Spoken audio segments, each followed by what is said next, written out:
Google అనలిటిక్స్లో real టైమ్గా ఎంతమంది ఉన్నారు, ఏ age group వాళ్ళు, ఏ బ్రౌజర్ తోటి వస్తున్నారు, ఏ whether they coming from laptop or phone కూడా మనం తెలుసుకోవచ్చు. ఓకే. సో సో దట్ ఈ విధంగా మనము మన ప్రోడక్ట్ కానీ లేదా మన కంటెంట్ కానీ ఎవరు ఎక్కువ చూస్తున్నారు అనేది మనకు తెలుస్తుంది. కరెక్ట్ అండి. ఓకే. మనం బ్లాగింగ్ గురించి మాట్లాడాము, మనం చాలా బ్లాగ్స్ రాస్తున్నాం, బట్ ఒక బ్లాగ్కి చాలా ట్రాఫిక్ వస్తుంది, కస్టమర్కి ఈ టాపిక్ మీద ఇంట్రెస్ట్ ఎక్కువ ఉంది, so you will produce more content. ఇప్పుడు టీవీ ఛానల్స్ వాళ్ళు కూడా వాళ్ళకి టీఆర్పీ రేటింగ్స్ ఉంటుంది, వాళ్ళకు కూడా అనలిటిక్స్ ఉందన్నమాట. ఏ కంటెంట్ చూపిస్తే కస్టమర్ ఎక్కువ చూస్తుంది తెలిసిపోతుంది, అందుకే వాళ్ళు they will create more content on that.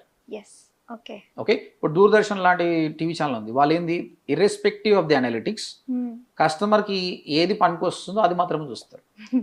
But వాళ్ళు కాకుండా ఉన్న వేలు వచ్చిందంటే ఏది ఎక్కువ చూస్తున్నారు దాన్ని బట్టే ప్రొడ్యూస్ చేస్తారు. They have their own analytics. So as a blogger కూడా మీరు కస్టమర్ ఏది చూస్తున్న బట్టి నెక్స్ట్ టైం మీరు రాయొచ్చు. వెబ్సైట్ ఓనర్గా మేము కూడా based on the age group and all these things next